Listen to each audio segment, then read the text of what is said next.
Silencio, por favor, guarden silencio. Señoras, señores, niños, niñas, niño,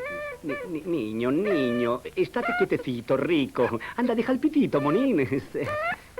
Respetable público, después de haberle presentado últimamente divertidas y espectaculares, jocosas y exuberantes, fantásticas y asombrosas películas como El hada de las coles, El viaje a la luna, Los guapos de la vaquería del parque o El hombre de la cabeza de goma, hoy tengo la satisfacción y el honor de presentarles y explicarles la película del No va más, la película que han admirado todos los públicos de Europa, desde la pérfida Albión al Imperio Austrohúngaro, desde París hasta Berlín, desde Roma, Viena, San Petersburgo y Constantinopla.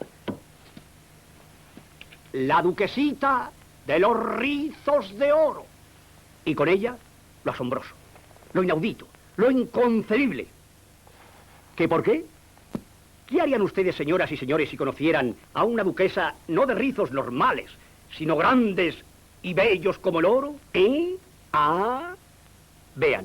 Vean cómo la riqueza no hace la felicidad. Fíjense bien y no pierdan detalle, que vamos a empezar. Apaga los quinqués, López. Sácale música al piano, Torcuato. Jeremías, dale a la manivela.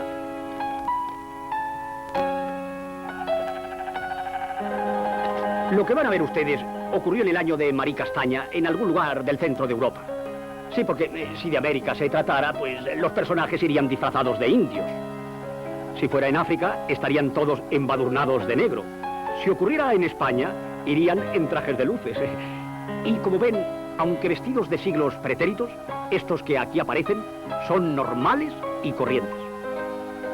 Y aquí tenemos al conde Gumersindo, que va a quitarse la vida, pues estando locamente enamorado de la duquesita Alicia, la de los rizos de oro, el padre de esta la ha prometido a un rival del conde, un rival pendenciero y tramposo. Gumersindo medita su infortunio cuando se le aparece un hada. Soy tu hada madrina, le dice, y te traigo la solución de todos tus males. Mira. Y como veis, aparecen inmediatamente esos 4 esbirros que, acompañados de un carnero, es arrojado en esa gran tinaja. Y solo queda de él una pata de gran tamaño, que es nada más ni nada menos que un talismán. Con este talismán podrás recuperar a tu amada, le dice. Entonces, el conde Gumersindo lo primero que busca es una locomoción para ir en busca de su amada. Y aquí aparece este caracol gigante que, si en verdad es lento e incómodo, no es peligroso, y en alas del amor triunfante, el conde Gumersindo se dirige a la reconquista de su perdida felicidad. Y se va así de lado para que le veamos bien. Mientras tanto, comentan todos sus antepasados la gran suerte que ha tenido Gumersindo, al que no se le escapa el talismán. Y ala, contento a su aventura. Llega, y sin retraso, ante la ansiada mansión. Mas queriendo sorprender a su adorada con una serenata, transforma el caracol en un violón. Para acompañarle, aparecen esas lindas señoritas dispuestas a dar la burga. Y así, acompañado, canta aquello de: si a tu ventana llega una paloma, y al oír tan melodiosa melodía, aparece en el balcón la bella duquesita, y también el perverso Celedonio. Pero Gumersindo, desenvainando la espada, lo ahuyenta, y sin estorbos, el balcón se postra a sus pies para izarlo a los brazos de su amada. ¿Es ventura o desventura lo que allí le espera? Se introduce sigilosamente en la señorial mansión sin ser visto por nadie. Y ahora, señoras y señores, un pequeño descanso para que Jeremías pueda cambiar la bobina y los niños puedan merendar. Con permiso.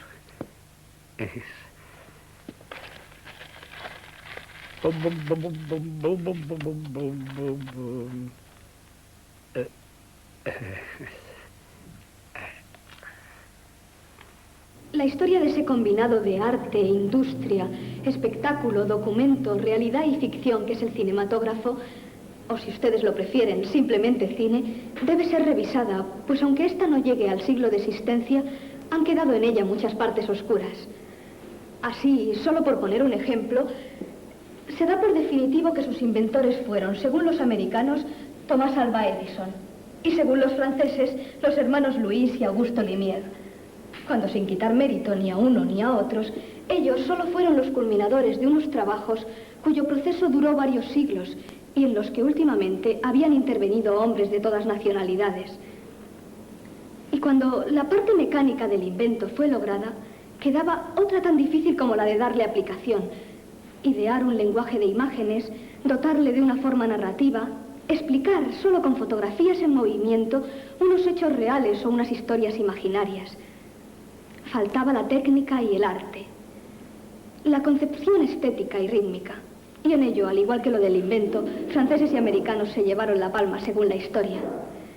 Pero entre esos hombres medio artistas, medio artesanos, algo soñadores y bohemios, locos o geniales, hubo también un español.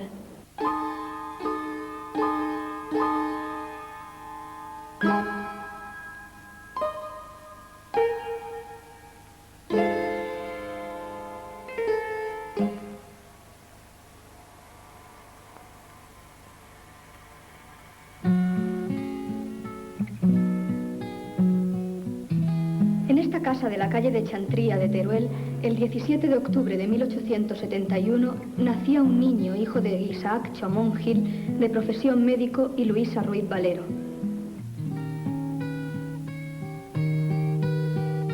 Tres días después, en la iglesia del Salvador, era bautizado con los nombres de Segundo, Víctor y Aurelio.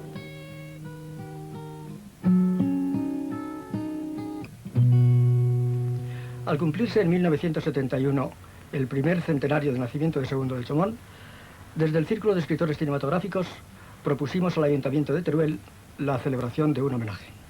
Poco tiempo después, un autocar lleno de periodistas y de profesionales del cine llegaba desde Madrid a Teruel para inaugurar una lápida que el Ayuntamiento colocaba en la casa donde nació. Recuerdo que en aquel acto estaban la directora y actriz Ana Mariscal, el historiador Luis Gómez Mesa, el actor Jesús Tordesillas, el director de fotografía Pepe Fernández Aguayo, y que el alcalde, don Cosme Gómez Iranzo, leyó unas cuartillas de homenaje.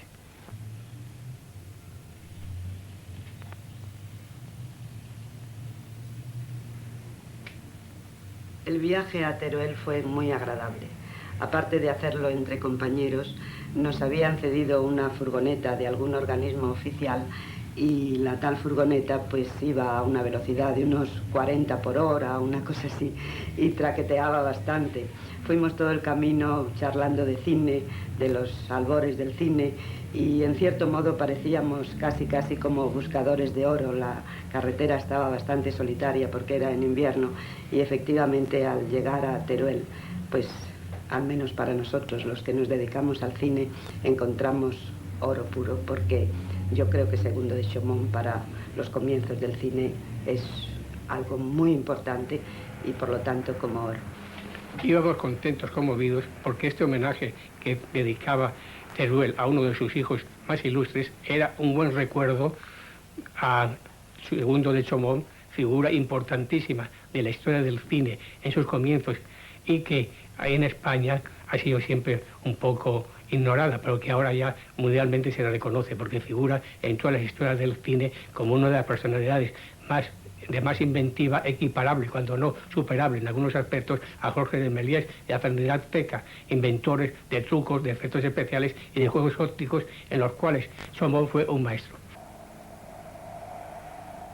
De la primera etapa de la vida de Chaumont quedan pocos documentos, debido a la destrucción de los archivos que Teruel sufrió durante la última guerra civil, pero se sabe que su primer empleo fue como escribiente de despacho en uno de los comercios de la ciudad. Por tanto, debió ser un estudiante aprovechado. Mas de carácter inquieto, el joven chupatintas no pudo resistir su frustración y levantó el vuelo hacia nuevas metas. La cercana Zaragoza primero, la capital del reino, la burocrática Madrid y la industriosa Barcelona después, fueron etapas ampliadoras de horizontes. Pero no suficientes, pues en esos años de finales de siglo, el centro del mundo era París. La atracción de la capital francesa era irresistible y el joven Chaumont allí fue para olvidar su monótona vida provinciana y respirar libertad. La escapada parisina hubiera terminado solo en un buen recuerdo y su vida acabado en cualquier escribanía de algún oscuro comercio, a no ser por ciertos acontecimientos que cambiaron su trayectoria. Uno fue la exhibición que los hermanos Lumière de Lyon daban de su nuevo invento de fotografías en movimiento, el cinematógrafo, y que a él, como aficionado a la fotografía, le cautivó.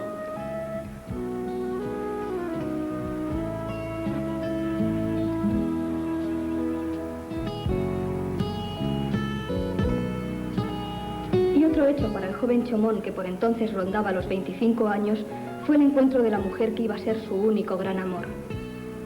Me llamo Julienne Alexandrine Mathieu, pero tú puedes llamarme Mimi. Sí, soy francesa, pero no de aquí, sino de Saint-Sauveur-en-Puisaye. ¿Qué? ¿No sabes dónde está? Tampoco yo, Teruel. ¿A qué he venido a París? ¿A dedicarme al teatro? Pues quiero ser actriz. Juntos vivieron días felices, horas de sincero y apasionado amor, hasta que ella, un día, logró un pequeño papel en una compañía en gira por provincias y tuvo que ausentarse. Sus cartas eran deliciosamente picarescas. Te adjunto una muestra de mi arte, para que no me olvides. Y de noche la pongas bajo de tu almohada, únicamente si duermes solo, porque de no ser así, tu Mimi lloraría. Pocos meses después se reunían de nuevo para casarse precipitadamente, pues en ese enero de 1897 llegaba al mundo el que sería su único hijo, Robert. Mas su unión se había montado sobre una base falsa e imprudente, pues segundo de Chaumont, con su deficiente conocimiento del idioma, no encontraba empleo adecuado en París. Y por otra parte, ella tampoco quería abandonar el teatro donde ya empezaba a destacar. Julien se quedó en Francia con su hijo, y Chaumont, decepcionado por su mala suerte, volvió a España, donde en Barcelona, el 3 de mayo de ese mismo año, ingresaba en el ejército como soldado voluntario, embarcando para la isla de Cuba 2 días después, causando allí alta en el batallón de telégrafos, destinado como escribiente en la oficina del mismo.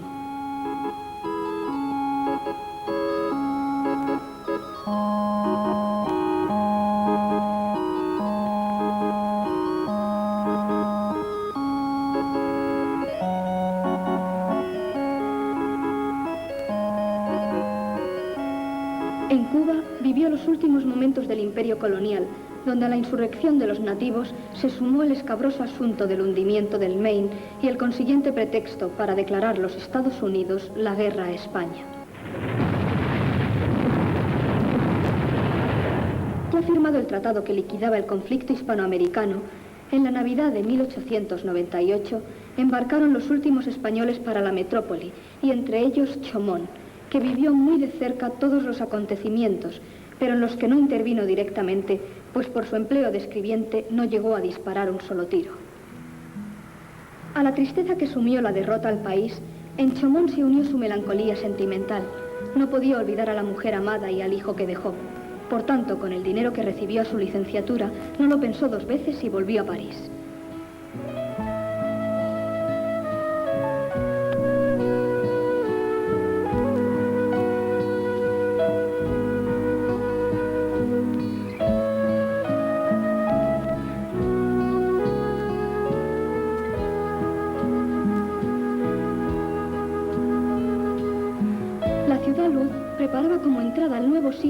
lo que algunos llamaron el acontecimiento más importante de la historia de la humanidad, la Gran Exposición Universal.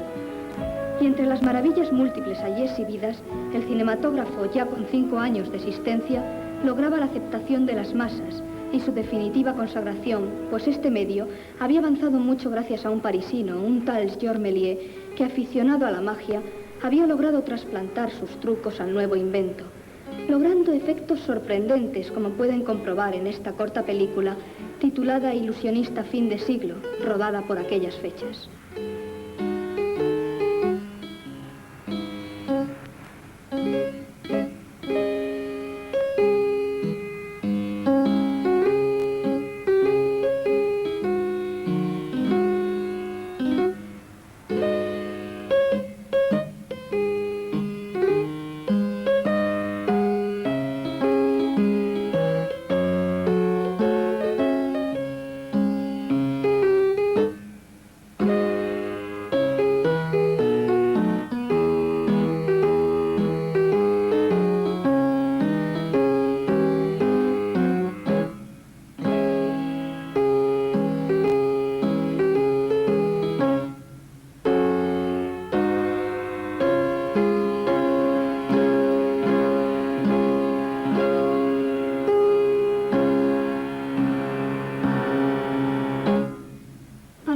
Más encanto a sus películas, Méliès les dio color pintando uno a uno los fotogramas de las mismas con anilinas mezcladas con agua y alcohol. Como el trabajo requería una enorme paciencia y era hasta pesado, llegó a emplear unas 100 chicas dedicadas a él, pues la demanda de películas en color superaba todo lo previsto. Como encargadas de las artesanas, Méliès había colocado a 2 mujeres.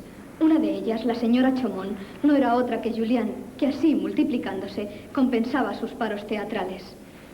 A su vuelta a París, pues, Chaumont no solo consiguió la tan esperada reconciliación con su esposa y volver a formar el hogar deshecho, sino que gracias a ella se introdujo en este mundo mágico de las fotografías animadas, conociendo al mismísimo Méliès, del que primero aprendió los secretos de la coloración de películas, para luego, por deducción, los fabulosos trucos del genial mag.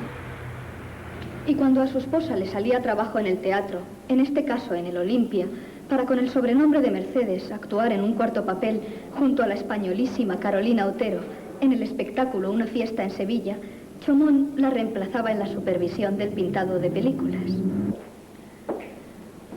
Fue entonces cuando este se dio cuenta de que se trataba de un trabajo fatigoso, pues las películas contienen miles de fotogramas y pintándolos de uno en uno la labor se eternizaba. Pensando en ello y de un sistema a base de una trama para cada color, agujereada solamente por el lugar donde debía ser pintada. Luego, se pasaba por encima el pochoir o trapo impregnado con la coloreada anilina, y con ello se simplificaba el trabajo, logrando rapidez y precisión en lo que antes era imperfecto y entretenido. A Méliès de momento le interesó la idea, aunque más tarde la desechó. Segundo de Chaumont, hombre de iniciativas, vio en lo que había ideado un porvenir y convenció a su esposa para trasladarse a Barcelona, ya que además de ser un trabajo casi inédito en España, Méliès le dio la representación de sus películas para la ciudad condal.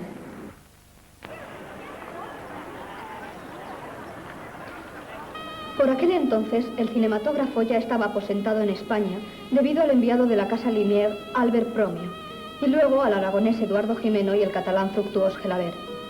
Incluso empezaban a colorearse películas a mano, pues otro catalán, Baltasar Abadal, que poseía un taller de iluminado de tarjetas postales en el número 5 de la popular Rambla de Canaletas, había ensayado con aquellas, logrando aceptables resultados. Es pues en 1902 cuando Segundo de Chaumont y su familia se instalaron en la capital catalana, alquilando un piso en el número 61 de la calle del Poniente, hoy llamada de Joaquín Costa, y con un reducido número de colaboradoras bien adiestradas por él y Julián, se dedicaron a la iluminación de películas. Primero fueron las de Méliès, que él distribuía en Barcelona, pero pronto, por su perfección, la casa Pathé Frères le envió unas películas cortas de muestra para darles colorido. Y sus mandatarios no tan solo quedaron contentos de la labor realizada por la familia Chaumont, sino que de París vino expresamente uno de los directores de la casa, Ferdinand Secca, para encargarle trabajo y ceder al precio que pedía el español, de 75 céntimos de franco por metro, cuando lo máximo que se pagaba entonces era de 50 céntimos. El hada primavera, a la cual corresponde este cliché, fue una de las primeras pintadas para la pujante firma francesa. No contento con todo ello, Chaumont ideó una cámara tomavistas, valiéndose para su cobertura de una caja de pasas de Málaga, y con ella filmó títulos y rótulos de los que ya empezaban a intercalarse entre las películas para su mayor comprensión, pues naturalmente eran mudas.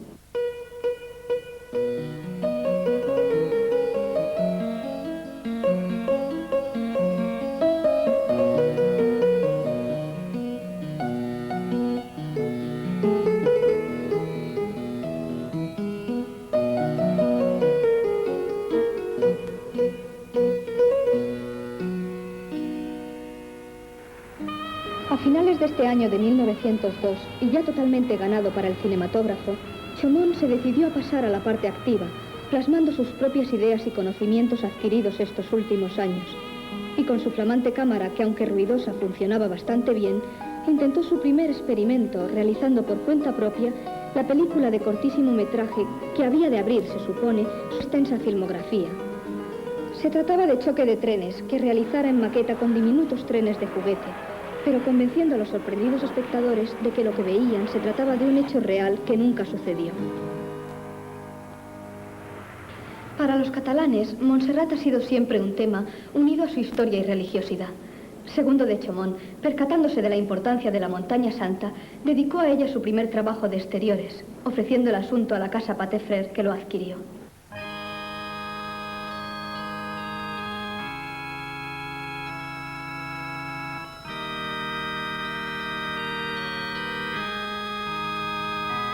Esta, su supuesta segunda película, de la que solo se han salvado algunos fotogramas que están viendo, fue interesante, pero muy especialmente por el empleo del cache, o parte tapada del fotograma, puesto que si los franceses y americanos ya lo empleaban, Chaumont le dio intención, como puede comprobarse, con el punto subjetivo de estos excursionistas que miran con prismáticos y así explicar mejor lo que ven y cómo lo ven. Luego, ante la búsqueda incesante para darle mejor empleo al nuevo invento, Chaumont empezó a dedicarse a él seriamente, y entre 1903 y 1905 escribió, dirigió, produjo, fotografió e inventó trucos para películas de poca duración, algunas basadas en los populares cuentos de Gulliver y Pulgarcito. Y como no había abandonado su trabajo de rotulador, sino que lo alternaba, un día le ocurrió una cosa fuera de lo común. Sin darse cuenta mientras filmaba, una mosca se paseó por encima del rótulo. Luego, al comprobar el trabajo, vio que la mosca se movía de forma desigual, cambiando el lugar mediante saltos, llegando a la conclusión de que los movimientos que había realizado la mosca cuando el obturador tapaba la impresión de la imagen no quedaban impresionados, y deduciendo que rodando fotograma a fotograma podría escamotear lo que no le interesara. Este procedimiento se llamaría del paso de manivela, ya que las rudimentarias máquinas de la época, como esta, no iban a motor, sino a mano, a golpe de manivela. Mediante este sistema, e ingeniándoselas a base de unos cristales ahumados y lentes especiales de aparatos fotográficos, pues las cámaras conocidas solo disponían de un objetivo angular, filmó en 1905 en el Observatorio de los Padres Jesuitas de Tortosa y en unos pocos metros, una película injustamente olvidada, pero que debería ser remarcada en cuanto que reduce a unos pocos segundos un fenómeno cuyo proceso duraba varios minutos. Eclipse de Sol fue una virguería de la técnica y una película que abriría caminos al sistema del paso de manivela, con el cual Chaumont preparó nuevos trucos. Pero los financieros que arriesgaban el dinero poco dados a innovaciones le hicieron caso nulo.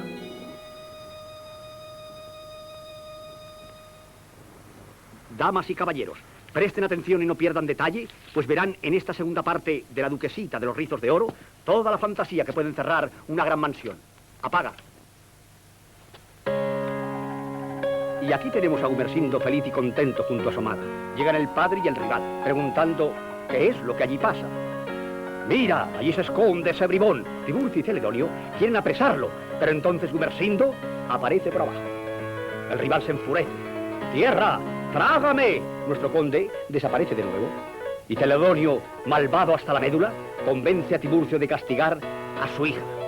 La encerraremos en la torre. Y a la pobre se la llevan ante la satisfacción del malvado Celedonio.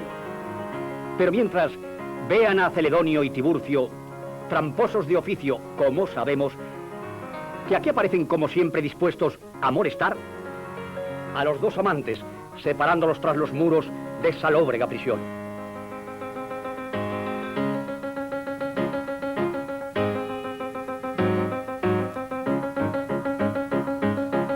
Mas de pronto llega Gumersindo, que a un gesto de su talismán, vean como esas torretas que bajan, al igual que artilugio de magia, aprisionándolos a los dos a la vez. Al tiempo que nuestro conde libera a su amada. Los guardianes de la prisión van a dispararle con sus mortíferas armas, y éstas se transforman en sombrillas, y los perseguidos pueden escapar. Esa libertad tan ansiada por todos los mortales, y que solo ellos han conseguido. Pero, y digo yo, ¿sabrán guardar y valorar tanta libertad? Eso lo sabremos cuando, después de otro pequeño descanso, veamos la siguiente bobina.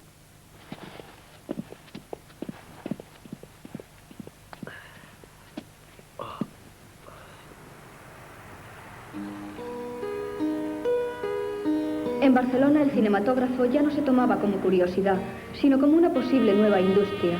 Y Segundo de Chomón filmaba no para él, sino para los nuevos productores Luis Macaya y Alberto Marro varias películas de tema popular o histórico, como esta Justicia de Felipe II, de la que solo fue fotógrafo.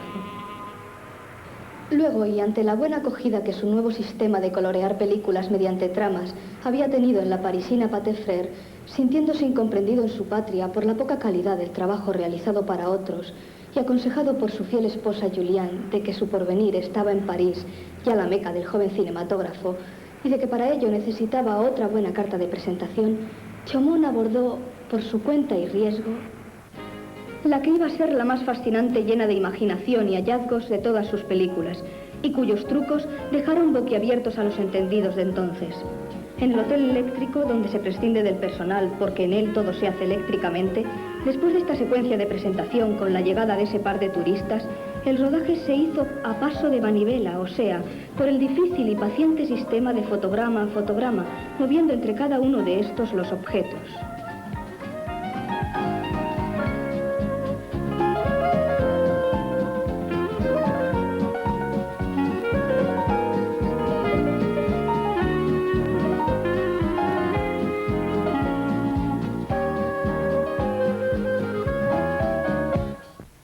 El Hotel Eléctrico, que significaba un avance gigantesco en la técnica cinematográfica y que superaba todo lo realizado hasta entonces por los más avanzados de la época, que seguían siendo franceses y americanos, resultó un tremendo fracaso económico.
La película, a pesar de ser muy interesante, sería poco comercial, sin duda, porque Segundo de Chaumont empleó mucho tiempo en ella. Las películas por entonces se tardaba en hacer aquellas películas unas cuantas horas y él empleó semanas en hacerla.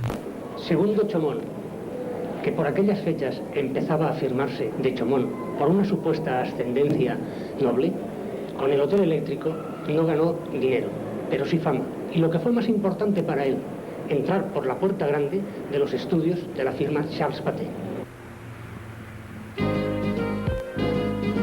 Yo había abandonado el teatro para dedicarme por entero a mis hijos y marido. Pero para no desaprovechar mis dotes de actriz, me inició en el cinematógrafo, dándome papeles principales en casi todas sus películas. Como donde me tienen de turista en ese extraño hotel en el cual soy peñada misteriosamente. El rodaje fue muy pesado, pues mientras mi marido iba moviendo el peine que ordenaba mis cabellos, yo tenía que estar estática. Hubiera preferido otro trabajo con más movimiento y más interpretación por mi parte, pero Segundo estaba experimentando algo nuevo y yo, sin saber lo que saldría de todo aquello, quise ayudarle.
En el Hotel Eléctrico estaba ya toda la genialidad, toda la inventiva, todo ese talento de prestidigitador, de ilusionista de Segundo de Chaumont.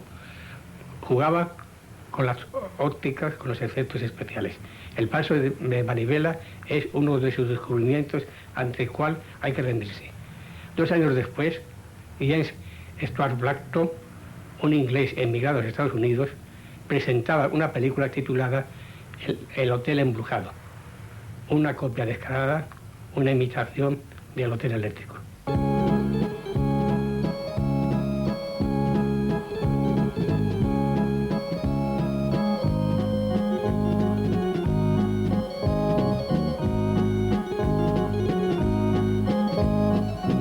Después de su gran exposición universal, en tan poco tiempo París había cambiado mucho.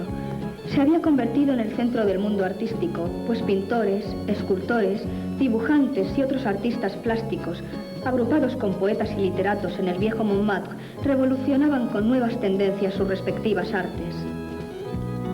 Mientras, el cinematógrafo iba desarrollándose y convirtiéndose en remuneradora industria.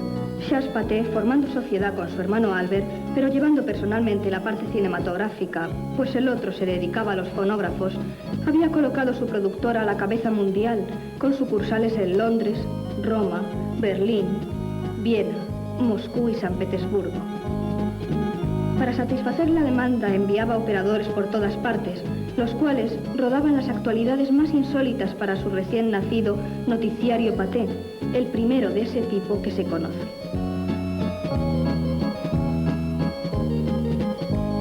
Esto no impedía que cuando los acontecimientos mundiales estaban lejos de su alcance, como la guerra ruso-japonesa, los reconstruyera por los alrededores de París, como este episodio llamado la travesía del río Yangtze, que los espectadores de la época creyeron se trataba de la realidad.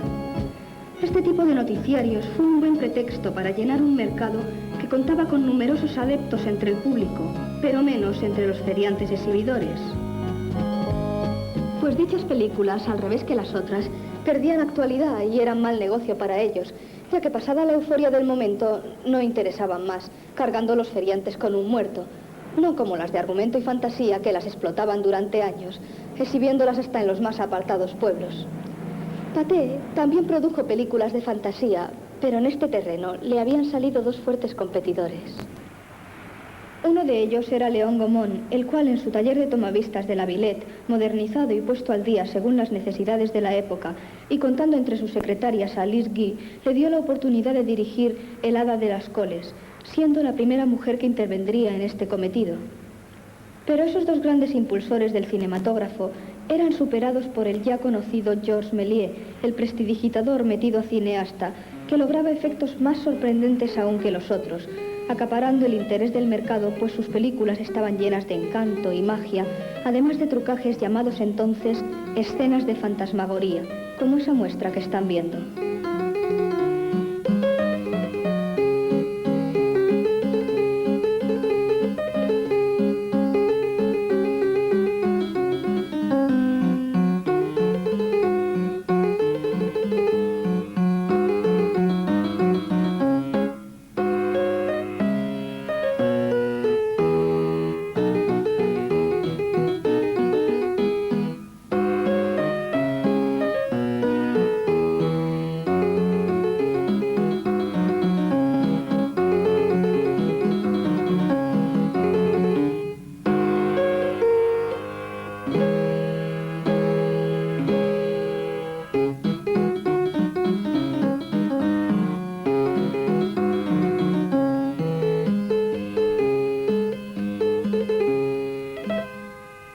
Contra tan destacado competidor como era Méliès, poco podía hacer la poderosa industria de los hermanos Pathé en el terreno de la fantasía, ya que al marchárseles a Italia su especialista Gaston Bell y asumir funciones más importantes Ferdinand Seca, al que vemos aquí a la izquierda dialogando con Pathé, les faltaba el hombre genial capaz de llevar adelante los trucajes más inverosímiles.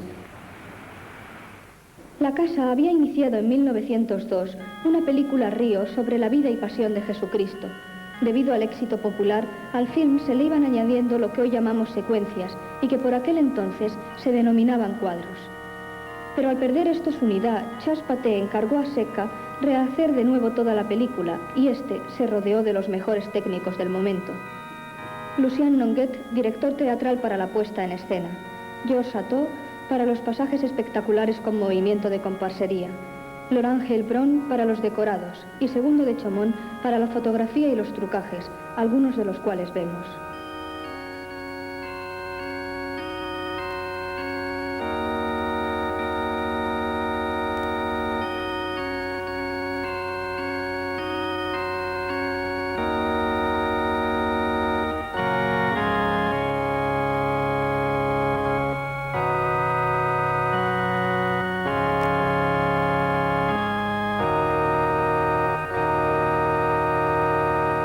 El español se trasladó con su familia una vez más a París y en esta su nueva etapa francesa se encontró con los estudios más modernos y bien equipados del momento, los que poseía Pathé en Vincennes y Montreuil-sous-Bois, estos con piscina incluida destinada a las escenas acuáticas. Unos 5 años permaneció Chaumont contratado en la Casa Francesa y esos fueron los más fructíferos en hallazgos e invenciones. Durante este periodo participó en un centenar de películas de corta duración en las que exprimió sus mejores ideas, que por cierto, algunos de sus argumentos los sacaba de los cuentos editados por Saturnino Calleja, de los que poseía más de 300 y que leía con avidez.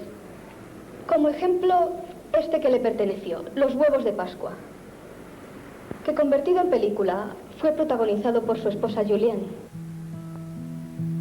De nuevo en mi país de origen, y contratado mi marido por Pathé, con entera libertad para filmar los asuntos que quisiera, yo seguía siendo su actriz preferida.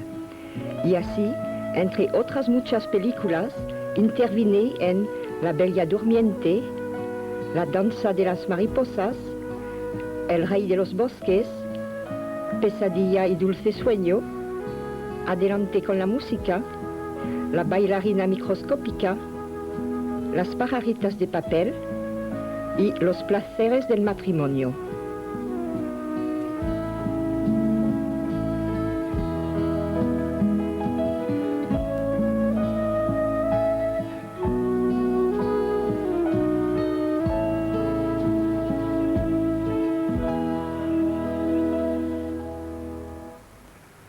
Me interesa resaltar que las mujeres tuvieron cierta importancia en los comienzos del cine.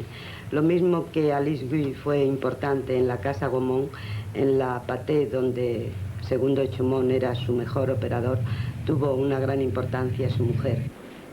En su afán de encontrar nuevos caminos para el cinematógrafo, Chaumont, inspirándose en las sombras chinescas, continuó sus grandes hallazgos técnicos, usando por primera vez los fondos transparentes, técnica precursora de lo que más adelante serían las transparencias. Esta iniciativa suya culminó en películas como Las sombras animadas y La casa de los duendes. Cuando se habla de dibujos animados, el género cinematográfico que encumbró Walt Disney se da como su inventor al francés Émile Cohl, que en 1908 realizó unas películas a base de unos dibujos esquemáticos e infantiles que apenas duraban 2 minutos. La que están viendo es un drama en casa de los fantoches, que fue una de ellas.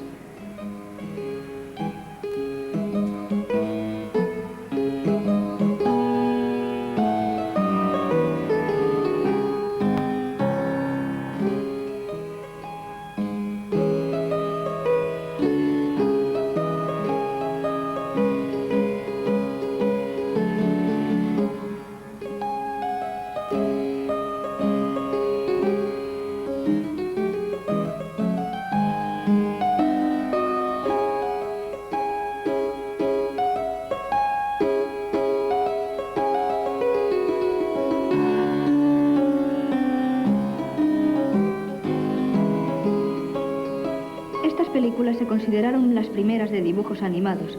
Sin embargo, un año antes, Segundo de Chaumont ya había construido en los estudios de Montreuil-sur-Loire, como puede apreciarse en la fotografía, un andamio de madera de forma piramidal, en cuya parte superior instalaba la cámara, enfocando verticalmente los papeles colocados más abajo sobre el soporte horizontal, donde el mismo Chaumont y su esposa Juliane los ponían en orden.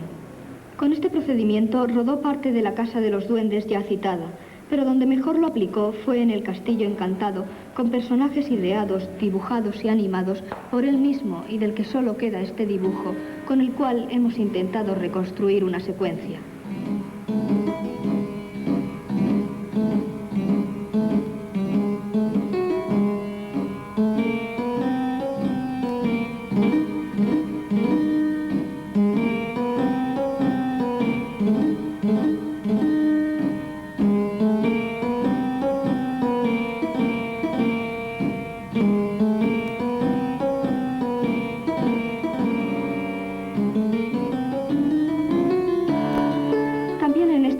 El sueño de un cocinero mezcló las imágenes normales con trucos de paso de manivela y dibujos animados, con buen resultado.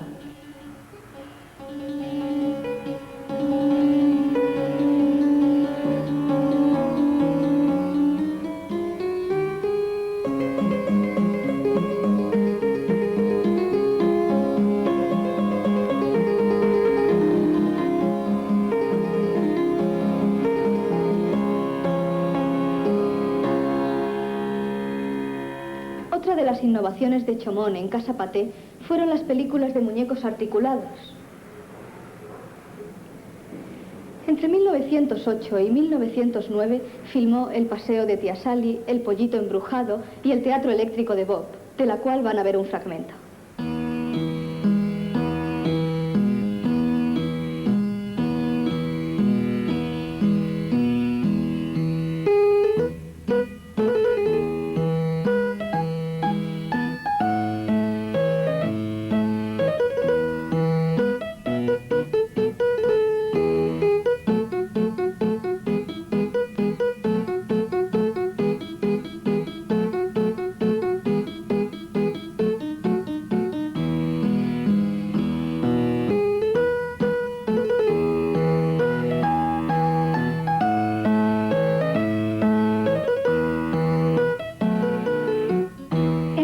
El mismo de los dibujos animados, un año más tarde realizaba también en títeres o muñecos animados Un pequeño Fausto, película de gran encanto en los personajes y en el ambiente, pero cuya animación, algo lenta, no superaba la de Chaumont.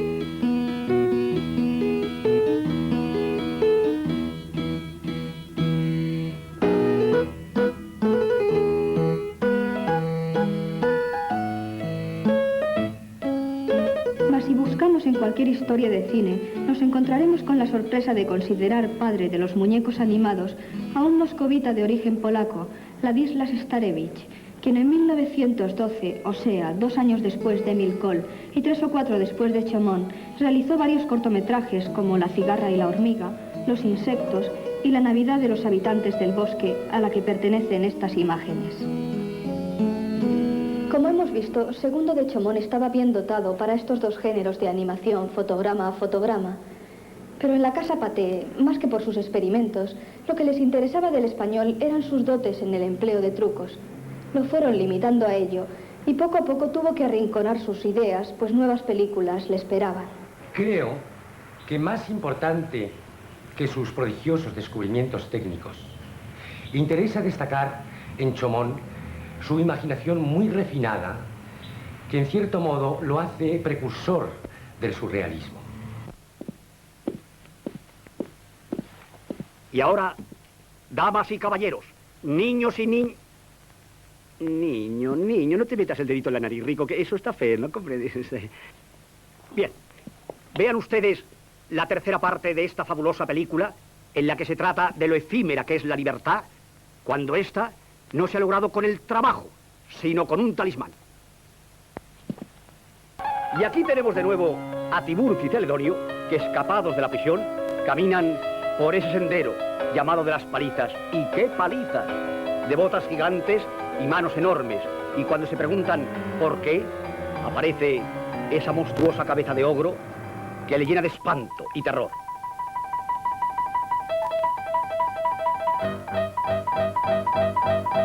Pero Celedonio entonces se sobrepone y dándole un soberbio garrotazo, ¡bum!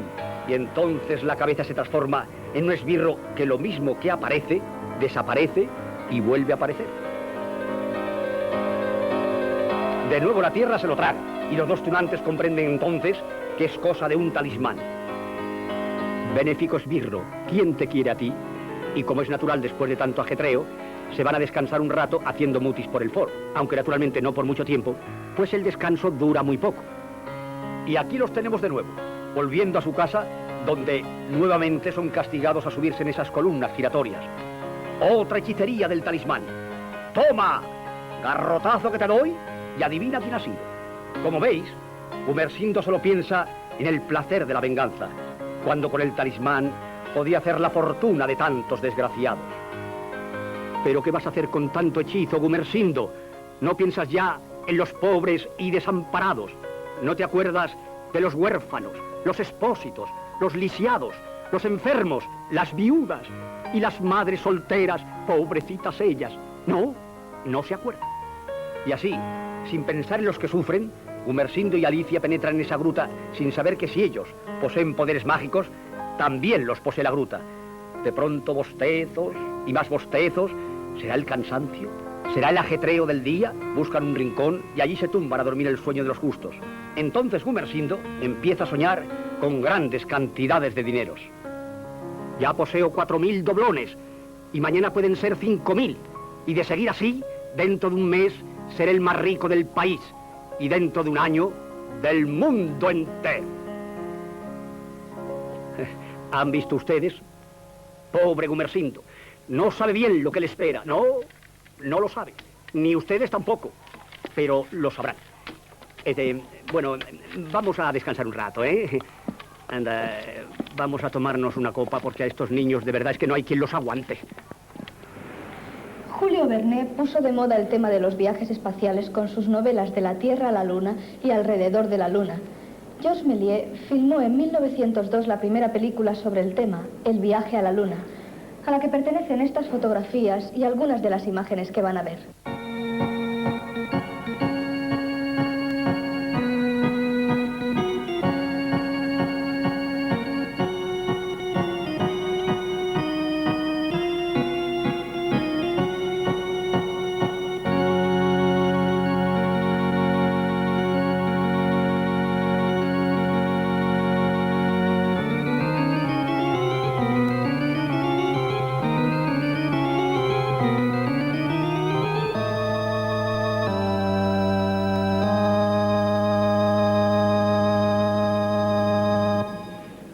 película de Méliès tuvo tal éxito popular que aún al cabo de unos años iban saliendo imitaciones.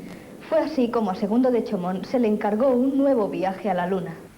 Viaje al planeta Júpiter, viaje a Marte, además de un viaje al centro de la Tierra. Chaumont acometía estas cintas de las que era responsable total, no teniendo que recurrir por su estilo personal a imitaciones, sino solamente aprovechando la publicidad del título. Para dar más exotismo, esas películas eran interpretadas por chinos de pacotilla, como ya iba siendo habitual. Con un grupo de estos, llamados los Kiriquí, Chaumont realizó en 1908 esta deliciosa película que están viendo y que se llamó Juegos Chinos, coloreada por el sistema del Pochoir e ideado por él. Por cierto, que a partir de ese año, Pathé decidió emplear definitivamente esta invención del español para la iluminación de sus films, desechando el pintado manual.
Manivela no fue olvidado en esa etapa francesa de Chaumont, ya que Pathé, aún maravillado por el Hotel Eléctrico, le encargó también películas de ese tipo. Así salió Transformaciones, cinta de exuberante gracia y dominio técnico, también fechada en 1908.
Combinación de trucos y paso de manivela fue también La Mesa Encantada, realizada en el mismo año que las anteriores.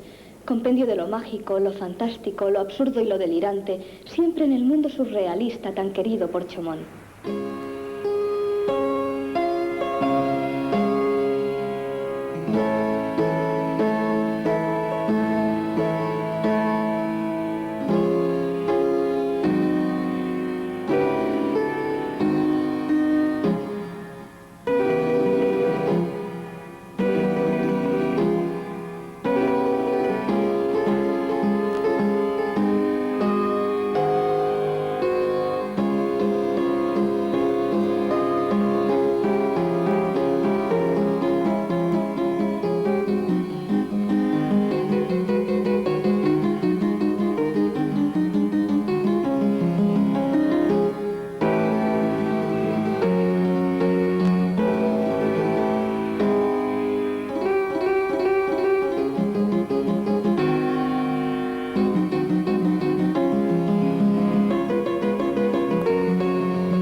primera década de este siglo, el público, quizás saturado de tanta fantasía, le concedió menos favor al género, y Charles Pathé, buen negociante ante todo, pasado el gran momento del cine mágico, volvió a encauzar su producción hacia uno eminentemente popular. Debido a esto, o quizás a la independencia que siempre quiso tener, pues trataba de no adaptarse a horarios y trabajos fijos, unido a la nostalgia de la tierra que le vio nacer, decidió volver a España. Se dio el caso de que cuando Chaumont estaba en la Casa Pathé en el año 1908 y que esta firma contaba con un capital social de 5 millones de francos, al año siguiente, esta cantidad se había convertido en 8 millones y medio de beneficios y una cantidad parecida al año siguiente. No sé si sería coincidencia o no, pero lo cierto es que en los años 1910 y 1911, cuando Segundo de Chaumont regresó a España, los beneficios de la Casa Pathé Frères descendieron en 2 millones y medio de francos. Chaumont es importante no solo en la historia de la técnica de cine primitivo, sino también en la historia del espectáculo cinematográfico. El cine como espectáculo se creó gracias a Méliès basado en las películas de magia y de fantasía, que eran una derivación del ilusionismo, del circo, del music hall, de la prestidigitación. Y Chaumont siguió esta senda del cine fantástico, del cine mágico, del cine de gran espectáculo que diríamos hoy, y gracias a esta contribución consolidó el cine como espectáculo popular, como espectáculo para grandes masas.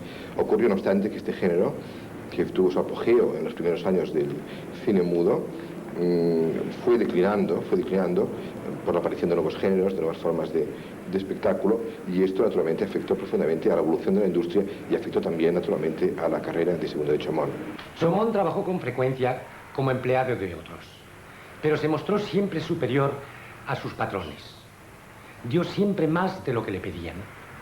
Por eso, las películas en que intervino son todas importantes por su contribución personal.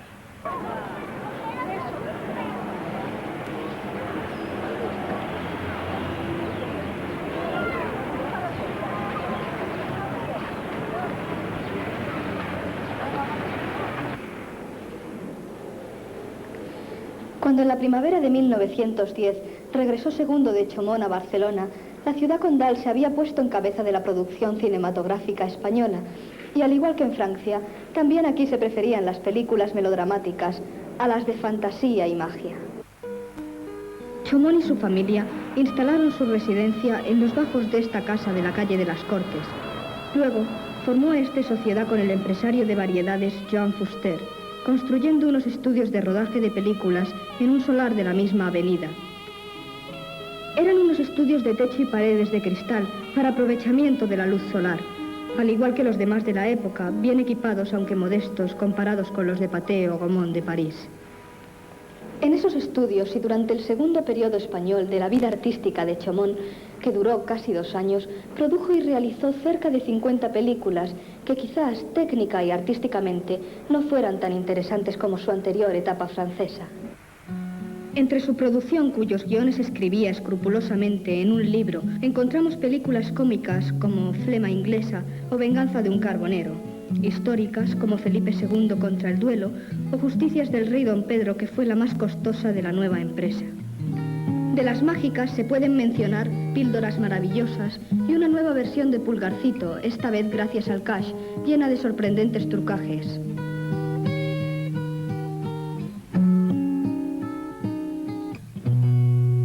Pero quizá lo más interesante de esta su segunda etapa barcelonesa fuese, para Segundo de Chaumont, enemigo de la rutina y buscador de nuevos caminos, el primer intento de establecer las bases de un auténtico cine nacional, buscando sus esencias en los sainetes, las zarzuelas, relatos populares o hechos contemporáneos. A ese apartado pertenecen La corrida de toros o Desgracia de Sabañón, El pobre Balbuena, basada en el sainete de Arniches y García Álvarez, La tempranica, Los guapos, de la zarzuela de Jerónimo Jiménez, una farsa de Colás, comedia de ambiente valenciano, Los pobres de Levita, un drama costumbrista basado en una novela de Luis del Val, La fiesta de San Antón y La hija del guardacostas. En esta, ambientada en un pueblecito pesquero del litoral catalán, puso toda su maestría de iluminador, dando con las luces, pues luz eléctrica usó esta vez, efectos dramáticos como requería el tema, porque de un drama se trataba. pues contaba la historia de una pareja de novios, pescador él, hija de guardacostas ella, cuyo idilio se veía truncado por un viejo y malvado noble cargado de riquezas, el cual deshonraba y pervertía a la muchacha. Al final, padre y novio estaban dispuestos a perdonarla, pero ella se arrojaba al mar sin que el salvamento llegara a tiempo. Además de estos géneros, como no había podido olvidar su dorada época en los estudios Pathé, puso en práctica uno de los trucajes ideado por Méliès, pero sensiblemente perfeccionado por él, que fue el poner la cámara en el techo, es decir, en posición cenital, con lo cual lograba curiosos efectos de personajes que flotaban por los aires o bien se desenvolvían en lo más profundo de los océanos. Para ello, y otra vez con chinos fingidos, produjo, fotografió y dirigió Alarde equilibrista. Rodada entre 1910 y 1911, es esta una película sencilla y llena de encanto, con ese truco tan simple visto ahora, pero que en aquellos tiempos convenció plenamente a los públicos ingenuos de que estos supuestos atletas hacían hercúleos esfuerzos. Pero a pesar de sus inagotables recursos técnicos, los negocios y relaciones de Segundo de Chaumont con su socio Joan Fuster iban mal, pues en el extranjero vendían menos y en el mercado interior no amortizaban gastos. Esto, unido a la desmedida competencia de las poderosas industrias francesa, italiana y nórdica, secundadas por la norteamericana que irrumpía en los mercados europeos, hicieron recapacitar a Chaumont, el cual, aprovechando una oferta de trabajo que le llegó de Italia, rompió con su socio cediéndole la mejor parte y, una vez más, aun doliéndole, emigró.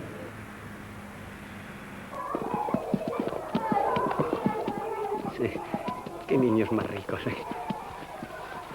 Bueno, y después de este leve descanso, van a ver damas y caballeros. Y niños queridos, la penúltima parte de esta moralizante historia en la que comprenderán que el descuidarse no es ninguna ventaja y que los buenos talismanes, de la misma manera que vienen, se van. Apaga, López.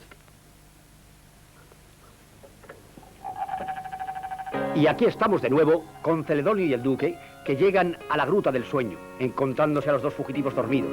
Y de pronto el rival se da cuenta de que ese es el talismán mágico. Invoca sus poderes mágicos y entonces aparece el esbirro principal, el cual reclama a sus fantasmagóricos compañeros, que se ponen a disposición de sus nuevos amos Celedonio y Tiburcio. Todo el poder del infortunado Gumersindo van sustrayendo ese par de tunantes que habían convertido el ladrocinio en profesión, y que con ese talismán podrán descansar para siempre solo pensando en beber, comer y tumbarse al sol, que es lo bueno. Celedonio ordena que pongan al conde al pie de ese peñasco, llevándose a la duquesita para que no sufra ningún daño, pues naturalmente no le gustaría tener una esposa lisiada. Cumplidas las órdenes, los esbirros desaparecen, y entonces Celedonio ordena al talismán que haga caer el grueso peñasco sobre el infortunado Gumersindo, pues así, aplastado, ya no será un competidor peligroso. Mas de pronto aparece su hada bienhechora, la cual con sus poderes mágicos ordena al peñasco volver a su primitivo lugar. Y aunque ha quedado aplastado como un huevo frito el infeliz, ella con delicadeza lo devuelve a la vida. Pero este, si no tiene a su amada condesita, ya no es vida lo que quiere, pero el hada madrina le increpa: hombre de poca fe, no temas. Y aquí tenemos a estos cocineros preparando ricos manjares, cuando llega a Celedonio trayendo la gran pata talismán. ¡Qué festín vamos a darnos con ella! Pero entonces aparece Gumersindo y el hada, la cual, con un gesto, hace que a todos los presentes les entre el mal de San Vito. Celedonio, arrebatando el cuchillo al cocinero, se lo clava en la panza, sacándole las tripas, sin que éste pueda interrumpir su bailoteo.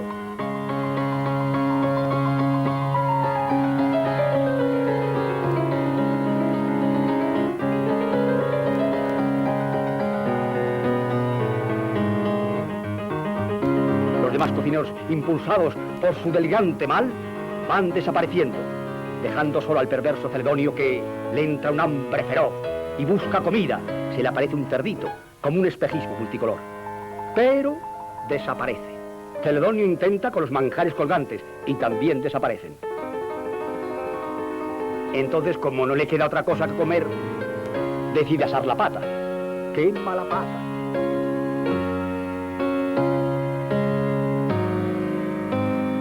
mas si asa la pata talismán, va a quedarse sin nada. Bueno, y digo yo, ¿será tan burro el Celedonio de hacerlo? No, no se preocupen, que eso lo sabremos después del último descanso.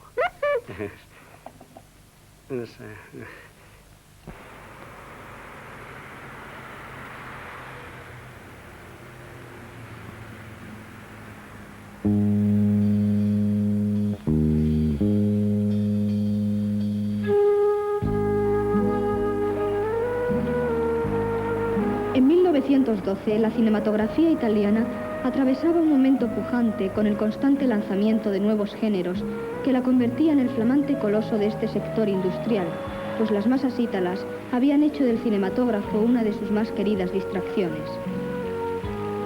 La industriosa ciudad de Turín se había transformado en la capital cinematográfica del país, pues contaba con 7 de las 23 casas productoras, y entre ellas las más potentes artística y económicamente, tales como la Ambrosio, la Pasquali y la Itala Film.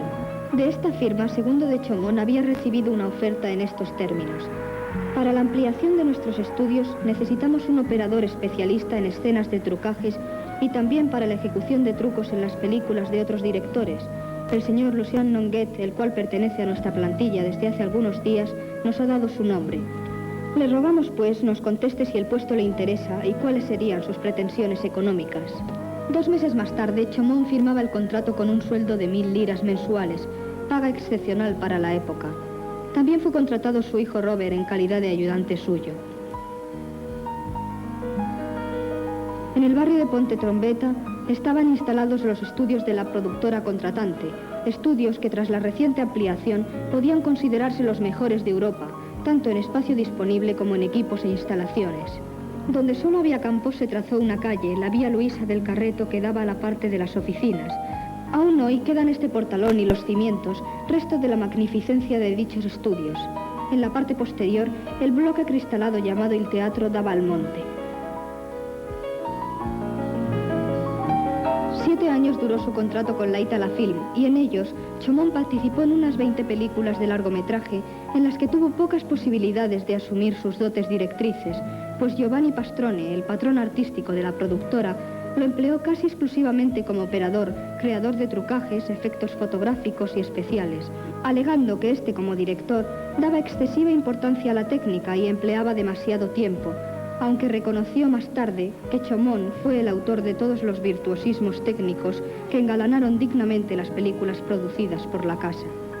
En 1913, y tras el éxito internacional alcanzado por la cinematografía italiana con la espectacular Quo Vadis, la Itala Film abordó la película más colosal y de más coste hasta aquella fecha, Cabiria, subtitulada Visión histórica del siglo III a.C., y en la que se mostraba a base de gran espectáculo de masas, descomunales decorados, numeroso reparto de actores y considerables trucajes y efectos fotográficos. Los enfrentamientos de romanos y cartagineses en la tercera de las guerras púnicas, con el asedio y toma de Siracusa y la victoria de las huestes de Escipión el Africano. La gran película fue dirigida por Giovanni Pastrone bajo el sobrenombre de Piero Fosco, con rótulos intercalados del poeta de moda Gabriel D'Annunzio. Su preparación duró medio año y su realización casi 1. En ella intervinieron 4 directores de fotografía, entre los cuales Chomón, quien además fue responsable de los trucos, las sobreimpresiones audaces, el uso de maquetas y los efectos especiales como esa erupción volcánica del Etna y el consiguiente estrepitoso derrumbamiento de las ciudades cercanas o los atormentados sueños de la princesa Sofonisba, pero eso no fue todo. Chomón consagró definitivamente para mayor perfección técnica un aparato ideado por él. Si en su etapa francesa, para la filmación de la vida y pasión de Jesucristo, ya movió la cámara colocándola sobre patines, ahora mandó construir un carrito con ruedas de caucho, al que se llamó Carrello, y que Pastrone lo patentó injustamente a su nombre. Luego, perfeccionado por los norteamericanos, que se adjudicaron impropiamente su invención, llamándolo Travelling, por cuyo nombre se conoce ahora. Estos planos que están viendo en movimiento en el interior del Palacio de Asdrúbal fueron los primeros filmados por ese nuevo sistema y hoy un auténtico documento histórico.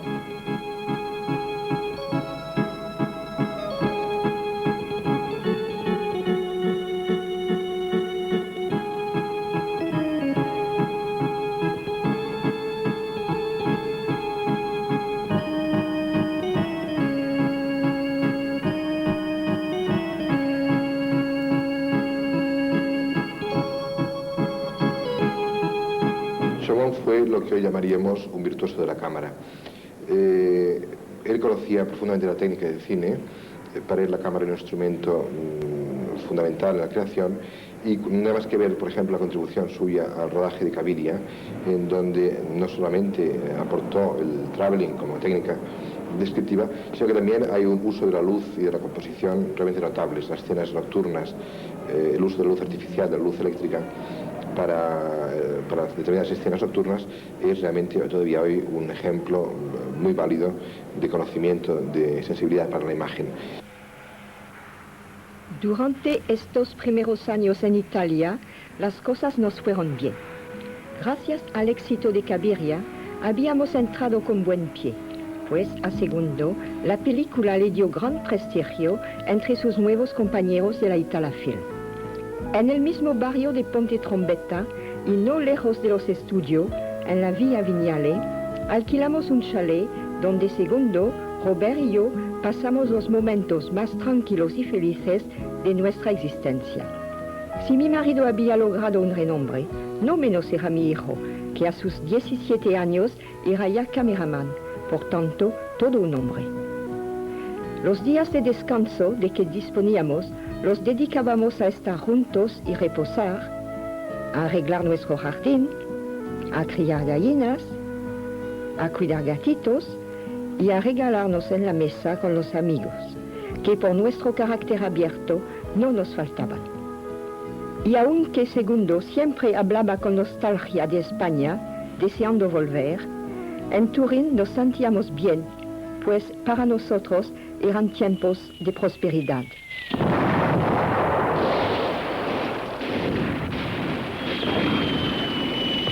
Con la llegada de la Gran Guerra, muchas cosas cambiaron en Europa, y entre ellas el destino del cinematógrafo. La invasión de películas norteamericanas por un lado, y por otro la participación de Italia en el conflicto al lado de los aliados, hizo que la producción bajara y Turín dejara de ser el gran centro productor. Sin embargo, de momento no le faltó trabajo al buen cineasta español, aunque este no incluía la dirección, siempre a cargo de Giovanni Pastrone. Como operador y truquista, participó en Maciste Alpino, protagonizada por el ya popular Bartolomeo Pagano, el cual, con el seudónimo del personaje de Cabiria, lograba merecida fama. Luego, con la ascendente diva, la mujer fatal del cine italiano Pina Menichelli, colaboró en 3 de sus más señaladas películas, El Fuego, Tigre Real y La mujer de Claudio. Pero también en esa etapa, y basado en una idea de Pastrone, Chaumont dirigió, fotografió y animó otra de sus más apasionantes películas, La guerra y el sueño de Momi. Ya en su época francesa de la Pathé Frère había abordado, como hemos visto, la animación mediante dibujos, fotografías recortadas y muñecos articulados, pero en la que nos ocupa se superó. En ella vemos cómo un niño sueña, y ese sueño de la guerra, pues la película es de 1916, en plena conflagración mundial, se la imagina mediante muñecos cuyos vestidos tapan su alma metálica, muy bien manipulados por Chaumont, a base de su antiguo sistema de imagen por imagen. Y como pueden comprobar por este fragmento que les ofrecemos, después de más de 60 años, la película aún conserva todo su encanto gracias a su perfección técnica.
Gran Guerra con el armisticio, Robert Chaumont, que había dejado momentáneamente la Itala Film para enrolarse en el ejército francés, pues francesa era su nacionalidad, volvía para recuperar su puesto, pero ahora subiendo el escalafón con el cargo de operador jefe.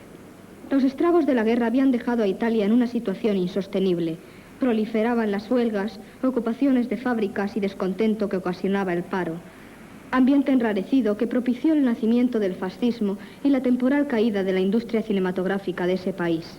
Para Chaumont y su hijo el trabajo era cada vez más escaso, aunque momentáneamente su prestigio les salvara. Otra marca turinesa, la Ferpitaluga, intentando frenar el derrumbamiento de la industria, realizó 2 películas de alto coste, llevando como protagonista a Bartolomeo Pagano. Dirigió las 2 Guido Brignone, siendo directores de fotografía los Chaumont, padre e hijo, si bien al primero se le deben todos los trucajes. Las andanzas del fornido actor por el imaginario reino de Sirdania en Maciste Emperador tuvieron un discreto éxito, que en Maciste en el infierno fue realmente notable debido a la aportación de Segundo de Chaumont, pues su visión y evocación del universo infernal fue rica en juegos de luces, sobreimpresiones, alardes escenográficos y otros trucajes que últimamente no había podido lucir.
En 1923, Chaumont decidió dejar Italia, a la que durante una docena de años había entregado lo mejor de sus conocimientos.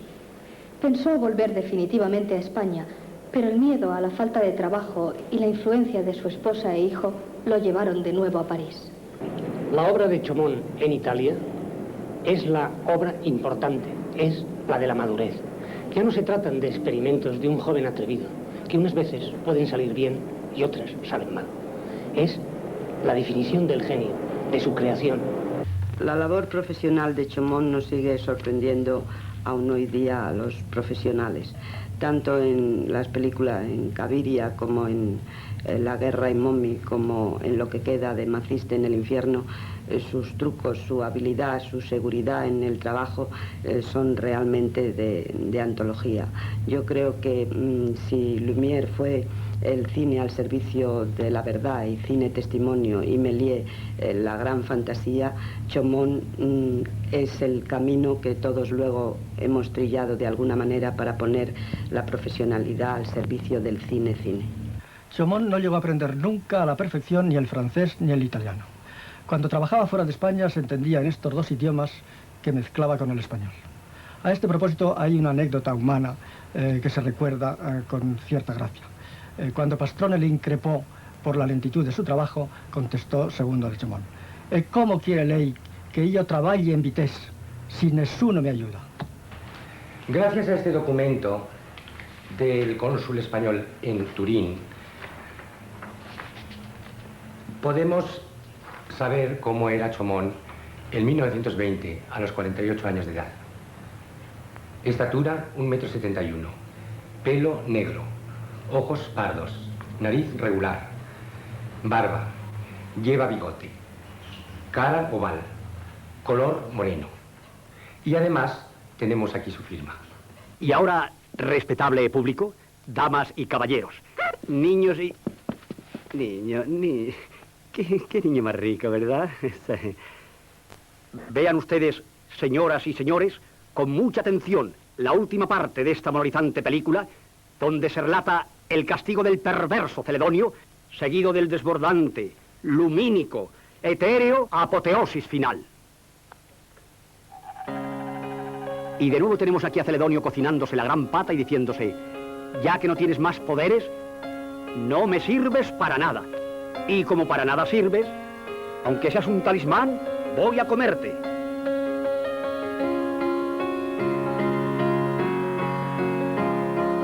Y precisamente ese será su castigo, pues esta vez el hada madrina va a darle su escarmiento por un dolor de barriga y unas tremendas ganas de hacer sus necesidades mayores. Mas de pronto llega con su hija Alicia el duque Tiburcio, que al no querer compartir las mezquindades de Celedonio, le dice iracundo: no quiero por yerno a un pendenciero. Alicia, vida mía, dándose cuenta el duque del amor tan grande que une a los dos jóvenes, le concede la mano de su hija al caballero Gumersindo. Y de pronto, niños y niñas, señoras y caballeros, esto se convierte en un mare magnum rimbombante y esplendoroso. Vean, vean. Y aquí tenemos a nuestra querida hada madrina, abriendo decorados para mostrarnos ese encantador cuadro bucólico y pastoril, donde todos los súbditos de los condados y duquesados de Gumersindo y Alicia se han reunido alegres y contentos para festejar el gran acontecimiento, abriendo el baile nupcial. Y aquí hago un mutis y me callo para que pueda lucirse nuestro pianista polifacético. Torcuato toca con arrebato.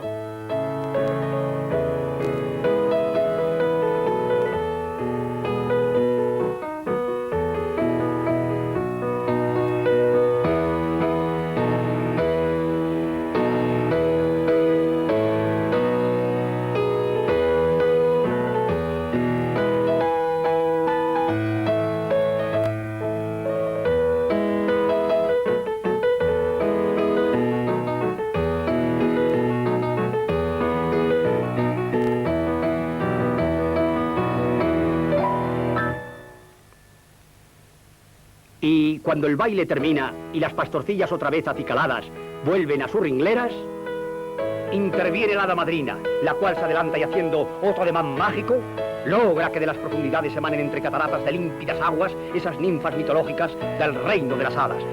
Y ahora aparecen y se acercan nuestros admirados Gumersindo y Alicia. Y según cuentan las crónicas de entonces, después de esta fastuosa boda que se recordó por mucho tiempo, fueron felices, comieron perdices, y el hada madrina los colmó de hijos. ¡Oh, qué maravilla de final! Bueno, y esto se acabó. Con lo cual, y esperando haberles complacido, nos despedimos de todos ustedes, rogándoles vuelvan otra vez por aquí. Gracias, muchas gracias, señoras y señores, niños y niñas, gracias. Y vuelvan otra vez por aquí si quieren presenciar maravillosas películas como esta. Y tú también, pequeño. Anda, ven acá. ¿Cómo te llamas, Rico? Jaimito. ¿Jaimito? ¿Jaimito? ¿Dónde he oído yo ese nombre?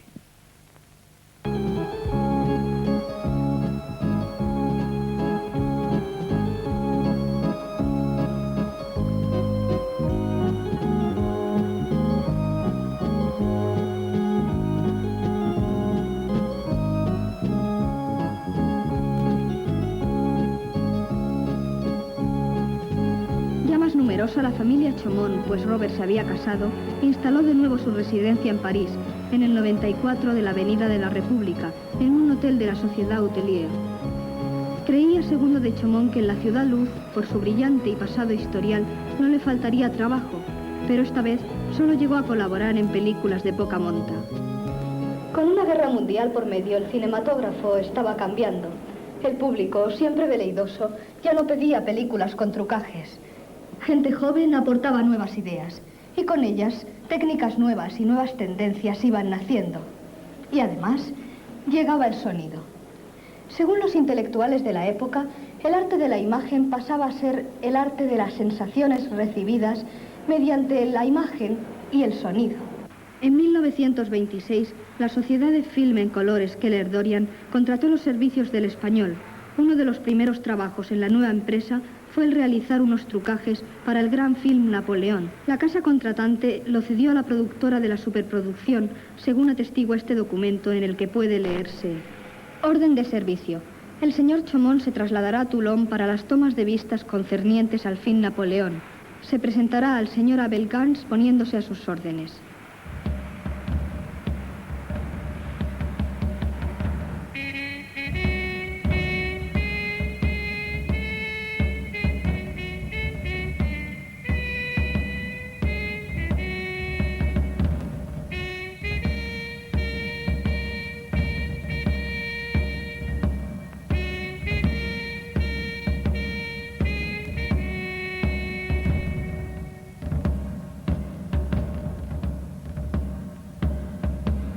Esta visión de cine, esta visión de imagen que tenía Chaumont, la volví a mostrar otra vez trabajando con un gran realizador francés que fue Abel Gans, con el cual colaboró en el rodaje de Napoleón. Y en general toda la carrera de Chaumont es la carrera de un hombre que conocía profundamente los recursos de la cámara y conocía profundamente, tenía un profundo sentido de la imagen. Yo pienso que en este aspecto era superior incluso a Méliès. La sociedad que había contratado a Chaumont estaba dedicada a la experimentación y búsqueda del cine en color. Solucionado este por bicromía, se ensayaba ahora un sistema tricromo. Pocos técnicos especializados había en el mundo. Por eso a Chaumont, desbordado en otros terrenos, en este se le consideraba, pues eran bien conocidas por los jefes de la casa sus experiencias italianas. A finales de 1928, la sociedad le mandó a Marruecos como operador de una película experimental en color por el procedimiento Keller Dorian. Mas en el entonces protectorado francés-español contrajo unas fiebres que poco a poco le fueron menguando facultades. De vuelta, guardó reposo en su casa parisina, donde le vemos junto a su nieto Piero en esta que sería su última fotografía. A principios del siguiente año, su enfermedad se complicó con una pulmonía y fue trasladado al Hospital Tenon. En sus últimos días, perfectamente lúcidos, le obsesionaban dos ilusiones que no pudo llegar a satisfacer: la aplicación al cine de los rayos ultravioletas, a lo que dedicó sus últimas investigaciones, y su vuelta definitiva a España, la cual había propuesto a sus familiares para cuando superara la enfermedad.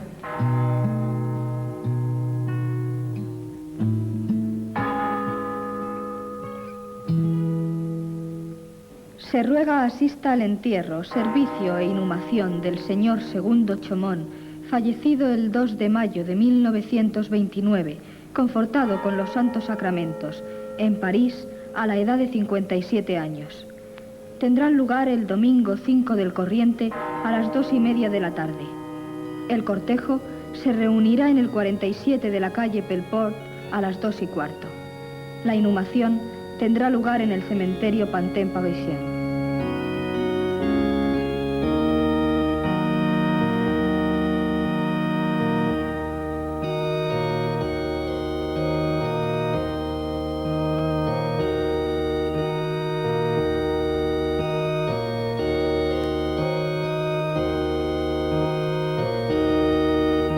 Aquí, en la 147 División, línea 17, tumba 46, en ese pedazo de tierra lejos de su patria, sus restos reposaron durante 5 años, para luego, por no haberse renovado el contrato de sepultura, desenterrados y arrojados a la fosa común.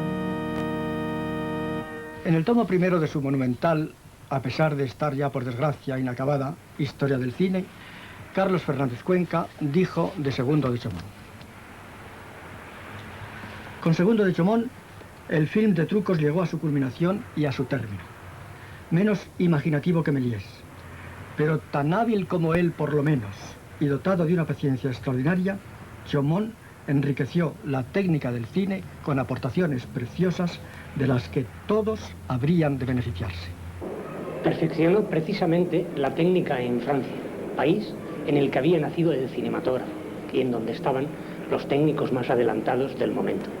Encontró un cine balbuciente y lo dejó en plena madurez, debido a su profesionalidad, a su esfuerzo, a su trabajo y sobre todo a su gran paciencia. Además, en Chaumont contaban mucho sus cualidades personales. Poseía la arrogancia de un hidalgo, decía Giovanni Pastrone, el cerebro de la Itala Films. Estaba orgulloso de la nobleza de su apellido, de su linaje y de la honestidad de su conducta. Inventó y realizó, sin envanecerse por ello, los trucos más originales y más audaces en la historia del cine. Fue inquieto, leal, generoso y culto, dejando un excelente recuerdo a cuantos le trataron y le conocieron. A pesar de haber trabajado muchísimo fuera de España, sin embargo, amaba mucho a su país. Trabajó en Italia, trabajó en Francia, pero él conservó siempre su ciudadanía española. Siempre los españoles hemos inventado muchas cosas y después hemos sido imitados. Y nunca se nos ha atribuido la gloria de ser los inventores. En este caso, sí, aunque posteriormente a su muerte, de una forma póstuma, Segundo de Chaumont figura, como he dicho antes, uno de los descubridores de las grandes figuras, de las grandes personalidades del cine mundial. En esas primeras décadas del siglo XX, los cineastas no eran considerados artistas, sino bohemios, gente de la farándula indigna de figurar en sociedad, o en el mejor de los casos, artesanos que no podían equipararse a poetas, pintores, arquitectos, literatos, escultores o dramaturgos. Por tanto, un manto de olvido envolvió la figura de Chaumont y sus hallazgos que tanto avanzaron la cinematografía. Pero algún día, la historia hará justicia y colocará a este artista que para expresarse se sirvió de la cámara, al lado de los que emplearon la pluma, la escarpa, el buril, los pinceles, el pentagrama o el compás.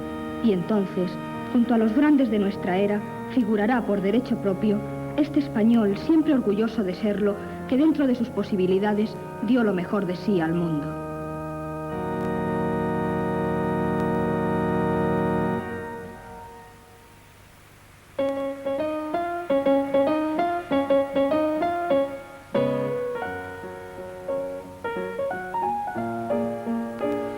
Allí, en un cielo al que se va en trenes espaciales y en raros aparatos voladores, seguirá inventando trucajes, apariciones y golpes de efecto fantasmagórico.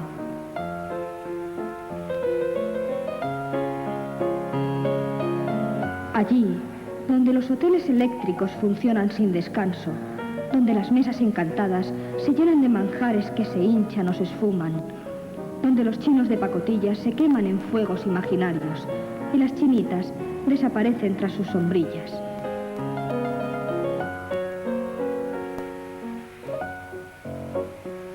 Allí, donde los equilibristas realizan sus alardes sin esforzarse lo más mínimo, y los soldados son solo muñecos que juegan a guerras incruentas.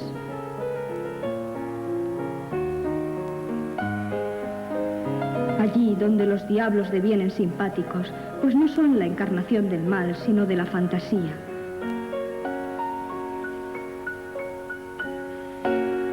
Allí donde los astros no son más que venerables ancianos y las estrellas agraciadas señoritas.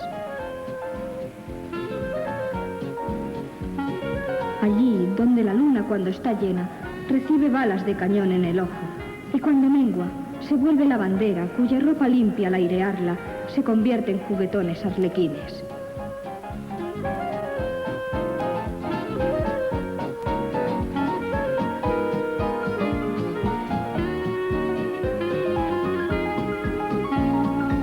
Allí, junto a estos y siguiendo sus transformaciones, flotando en los espacios siderales, lejos de terrenales miserias, donde todas las ilusiones son posibles, allí está Segundo de Chaumont.